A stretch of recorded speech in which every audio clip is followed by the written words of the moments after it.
Hello everyone, আজ Monday, office যাওয়ার date.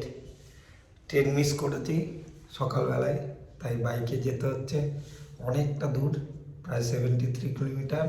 আর শীতকাল, রাস্তার পরিবেশও খুব মনোরম। ট্রেনের চেয়েও বাইকে যেতে বেশি প্রেফার করি, কারণ দেখতে দেখতে যাওয়া যায়, খুব সুন্দর পরিবেশ। আজকে তোমাদেরও কিছুটা দেখানোর চেষ্টা করব। দেন চলো তাহলে, আবার দেখা হচ্ছে অফিসের কাছে গিয়ে। টাটা। হ্যালো এভরিওয়ান, চলে এসেছি অফিসে। অফিসে আসতে অনেকটাই লেট হয়ে গেছে, তাই অফিসে ঢোকার সময় তোমাদের সাথে কথা বলা হয়নি। আর এখন অফিস থেকে বেরোলাম, একটু সামনে চায়ের দোকান আছে, ওর সামনে চাটা খাই না, সব কলিগটা ওখানে আছে, ওখানে গিয়ে একটু কথাবার্তা হবে, তারপর অফিসের কাজে জুড়ে যাবো। তোমাদের সাথে আবার কথা হচ্ছে পরে। কাজের ফাঁকে এই কাকুর দোকানে আড্ডা মারা হয়। এই যে কাকু আমার আমলকিটা কেটে দিচ্ছে, এটা রেগুলারের কাজ কাকুর, আমার আমলকিটা কেটে দেওয়ার। এই যে কাকুর দোকান, ব্যাংকের অপোজিটেই আমাদের, এখানে আড্ডা মারা হয়, সবাই এসে চাটা খায়, চা বিস্কুট যা খাওয়ার। এই যে কাকু প্রচুর ভালোবাসে আমাদেরকে। কাজের ফাঁকে চলে এলাম দুই কলিগ মিলে আড্ডা মারতে। ভিডিও দেখা যাচ্ছে, এই যে আরেকটা কলিগ রয়েছে, কাজ নেই বলে আমরা দুজন আড্ডা মারতে চলে এলাম। ভাই রয়েছে অনেকদিন আমাদের ব্যাংকে, ঠিক আছে। এই আরেকজন কলিগ আমাদের, আড্ডা মারতে নিচে চলে এসেছি সবাই মিলে কাজের ফাঁকে, তাই তো। একটা কাকিমার দোকানে খেতে এলাম, আমি বাড়ি থেকে কোনো খাবার নিয়ে আসি না, এখানেই খাওয়া দাওয়া করি। কাকিমা এখন নেই দোকানে, আশেপাশে কোথাও হয়তো গেছে, ওয়েট করছি কাকিমার জন্য। খাবারটা খেয়ে আবার ডিউটিতে যাব, এখন টিফিন টাইম আছে বন্ধুরা। আমার ভাই, এটা হচ্ছে গিয়ে রাকেশ নাম, রাকেশ সিং। ও জিমে কতবার ভর্তি হয়েছে ভাই? এই নিয়ে 3বার ভর্তি হয়েছে। একদম বড় বেশি অ্যামাউন্টের টাকা দিয়ে ভর্তি হয়েছিল।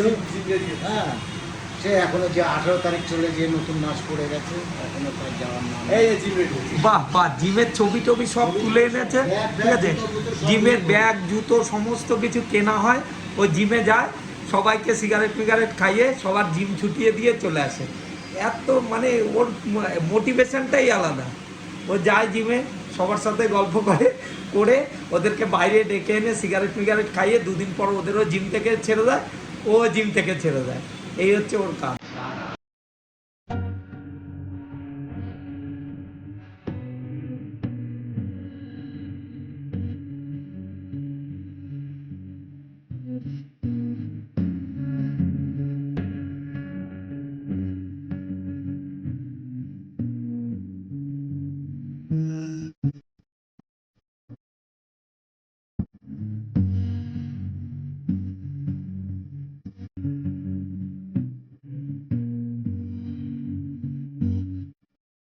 মনটাই কমে গেছে না, কালকে অনেকটাই রাত হয়েছে, ঠান্ডা উঠেছে। দাদা ছুটি আছে, আমি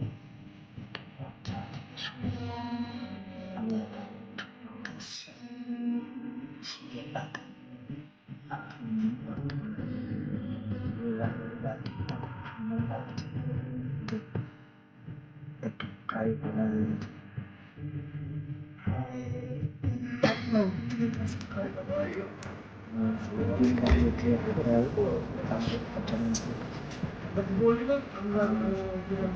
সময় হয়ে গেছে, আর 9:38 মতো, অনেকটা যেতে হবে, তাই বেরিয়ে গেলাম। চলো দেখা হচ্ছে।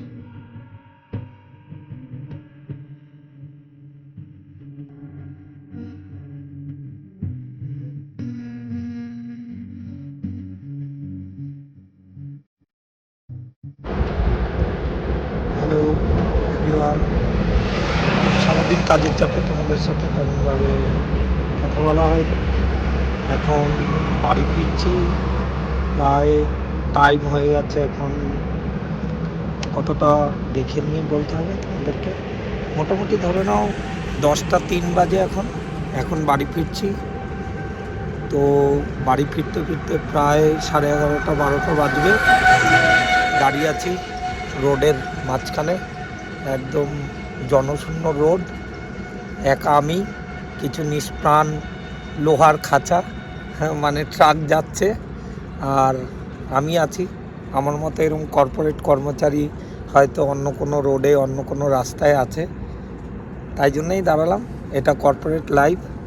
বহু ইনফ্লুয়েন্সার, ইউটিউবার, বহু যারা এখন সোশ্যাল মিডিয়ায় আছে, সবাইকে দেখে অনেক ইনফ্লুয়েন্স হয়ে ভিডিও করা শুরু করলাম। আর তাদের কথা অনুযায়ী যে কর্পোরেট লাইফ ছাড়ো, ভিডিও করো, তো কর্পোরেট লাইফ ছাড়ার সাহস কোনো দিন হয়নি। কারণ দেখতেই পাচ্ছ পিঠে এই যে বোঝাটা রয়েছে পিঠে, মানে এই ব্যাগের বোঝা, স্কুল লাইফ থেকে ব্যাগ পিঠে উঠে গেছে, সেই থেকে এখনও চলছে। তো ভালো মন্দ মিশিয়ে আছি। রাত যাদের জন্য সমস্ত কিছু করা, সেই সংসারেই থাকা হয় না, এটাই হয়তো বাস্তবতা। আমি আমার মতো আজকে অফিস করছি, আমার ওয়াইফ আজকে ছুটি, দুজনের দেখা এই রাতের এইটুকুটাই। মার জন্য ফিরে যাওয়া বাড়িতে, নাহলে এখানে রেন্ট নিয়ে থাকাও যায়। মার জন্য, ওয়াইফের জন্য, সবার জন্যই। বাড়ি ছাড়া ভালো লাগে না, আমরা হয়তো কিছুটা হোমসিক, ওই জন্যই বাড়িতে ফিরে যাই, যে বাড়ি গিয়ে একটু শান্তিতে সবার মুখ দেখা যাবে। আর লাইফ এইভাবেই হয়তো চলে। এখন 10:30 11টা বাজে, তোমরা দেখতেই পাচ্ছ রাস্তায় কতগুলো গাড়ি আর যানবাহন বয়ে বেড়াচ্ছে। তবু হয়তো ওদের লাইফে কিছুটা হলেও স্বাধীনতা আছে। আমাদের কর্পোরেট যারা আছি আমরা সব বন্ধুরাই জানি যে কর্পোরেটে কতটা দিতে হয় আমাদের নিজেদের লাইফ। যেমন আসার কোনো টাইমের একদম নির্দিষ্ট ঠিক আছে, যাওয়ার কোনো ঠিক নেই, যখন খুশি যেতে হয় বাড়িতে। মানে ওভার টাইম বললেও ভুল হবে, 4 দিনের ডিউটি 1 দিন করতে হয়, এরকমও দিন যায়। যাই হোক, ওই জন্যই অনেকক্ষণ থেকেই ভাবছিলাম পুরো রাস্তাটা জুড়ে যে একটুখানি কোথাও দাঁড়িয়ে ভিডিও করি, কিন্তু সময় হয়ে ওঠেনি। এখন নিরিবিলি একটা ব্রিজের উপর দাঁড়িয়ে ভিডিওটা করছি। লাইট প্রচণ্ড পেছন থেকে আসছে, আমি দেখতে পাচ্ছি। ভিডিও কোয়ালিটিও অত ভালো হচ্ছে না, তবুও নিজের মনের কথাগুলো বললাম। দীর্ঘদিন ধরে যাদের ভিডিও দেখে মনে হচ্ছে ভিডিও করব, নিজের মনের কথাগুলো তোমাদের সাথে শেয়ার করব, সেরকম পরিস্থিতিও হয়ে ওঠেনি। সত্যি কথা বলতে বহুবার ভেবেছি, আজ সত্যি চেষ্টা করলাম শেয়ার করার জন্য। এটাও বলতে দ্বিধা নেই যে বহুবার ভেবেছি যে ছেড়ে দেব, এই চাকরি ছেড়ে দেবো, এখান থেকে হয়তো অন্য কিছু ভালো অপশন খুঁজে নেব, কর্পোরেট ছেড়ে দেব, কিন্তু তাও সাহস হয়ে ওঠেনি কোনোদিন। কারণ জীবনে সাফার করতে অনেক কিছুই স্যাক্রিফাইস করতে হয়। অনেক কিছু ভেবেছিলাম, বিজনেস করব, নিজের একটা বিজনেস হবে, সমস্ত কিছুই ভেবেছি, কিন্তু সব ভাবনার শেষে এসে দাঁড়ায় সেই সকাল, সেই আবার ট্রেন জার্নি হয়, বাইক নিয়ে বেরোনো, শুরু হয় আরেকটা দিন, আবার যাত্রা শুরু, আবার জীবন থেকে একটা দিন চলে যাওয়া এই কর্পোরেটের জন্য। তো এটাই বলা, আর এটুকুই শেয়ার করার ছিল। বহু রাত হয়েছে, একমাত্র সাথী এই যে নিষ্প্রাণ আমার বাইক আর আমি। বাড়িতে সবাই ওয়েট করছে, সবাই চিন্তিত, প্রত্যেক দিনই চিন্তা হয়, সবাই ওয়েট করে। তারপর সেই বাড়ি ফিরে যাওয়া, 5 মিনিটের জন্য সবার সাথে হয়তো মুখ দেখা দেখি, আবার পরের করার জন্য আমার এই কর্পোরেট লাইফ যাত্রা। হয়তো চ্যানেলটার নাম এই ভেবেই রেখেছিলাম, চ্যানেলটার নামও সার্থক, কতটা কি করতে পারবো তা জানি না, তবে তোমাদের জন্য এই ভিডিওটা করলাম, শেয়ার করলাম নিজের মনের বক্তব্যগুলো।